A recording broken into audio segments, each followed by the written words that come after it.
नमस्कार, one India Hindi में आपका स्वागत है। बिहार चुनाव से सबक लेते हुए समाजवादी पार्टी के अध्यक्ष अखिलेश यादव ने 2022 यूपी चुनाव के लिए अभी से रणनीति पर काम करना शुरू कर दिया है। अखिलेश यादव ने शनिवार को इटावा में ऐलान किया कि समाजवादी पार्टी 2022 में छोटे दलों से गठजोड़ करेगी, लेकिन किसी बड़े दल से कोई तालमेल नहीं करेगी।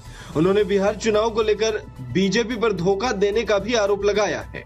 समाजवादी पार्टी की कोशिश रहेगी कि कई दल जो हैं जिनसे बातचीत हो रही है या बातचीत हुई है या उन्होंने कभी कभी मदद की है, छोटे दलों से तो एडजस्टमेंट होगा,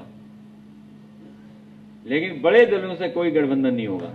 अब महागठबंधन को जनता ने समर्थन दिया,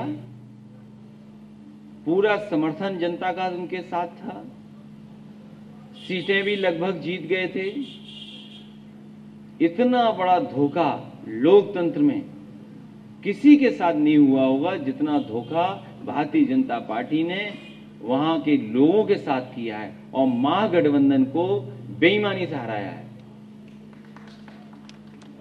यूपी उपचुनाव में समाजवादी पार्टी को एक सीट मिली है, तो आने वाले विधानसभा में क्या लगता है, इस पर कोई असर पड़ेगा? समाजवादी पार्टी जितनी थी उतनी जीत गए। जब चुनाव DM, SP, ADM, SDM, SO सिपाही लड़ेंगे तो कौन जीतेगा? भारतीय जनता पार्टी नहीं लड़ रही थी, उनकी सरकार के जितने भी अधिकारी थे वो सब चुनाव लड़ रहे थे। अध्यक्ष जी, आपने कहा कि बिहार चुनाव में गड़बड़ी हुई, क्या आपके पास पार्टी के पास कोई ऐसे प्रमाण मिले हैं कि वहां गड़बड़ी की आशंका? कमाल है, आप इतने बड़े चैनल में आप ही दिखा रहे थे कि बैलेट गड़बड़ हो गया। जो चुनाव में परिणाम आने चाहिए थे, जो जनता जान रही थी, जो समझ रही थी, सब सर्वे फेल हो गए। आप एक दिन से पहले दिन से सोचिए, इतना जन समर्थन किसकी रैली में था? सबसे ज्यादा जन समर्थन महागठबंधन की रैलियों में था। जितने भी देश के सर्वे थे, उन सर्वेयों में ऐतिहासिक जीत की तरफ बताया गया, लेकिन जब मशीन खुली, परिणाम आया, रिजल्ट रोके गए, सर्टिफिकेट किसी और को दे दिए गए। यही तो आरोप महागठबंधन के नेताओं का है। क्या ये नहीं हुआ?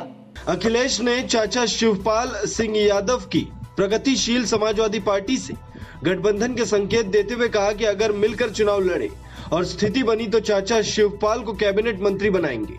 उन्होंने कहा कि सपा इटावा की जसवंत नगर की सीट शिवपाल यादव के लिए छोड़ देगी। गौरतलब है कि सपा ने 2017 का यूपी विधानसभा चुनाव कांग्रेस के साथ मिलकर लड़ा था। बावजूद इसके पार्टी का प्रदर्शन काफी निराशाजनक रहा था। अब जबकि हाल ही में कांग्रेस ने आरजेडी के साथ मिलकर बिहार में अच्छा प्रदर्शन नहीं किया, तो गठबंधनों में कांग्रेस की भूमिका पर काफी चर्चा हो रही है।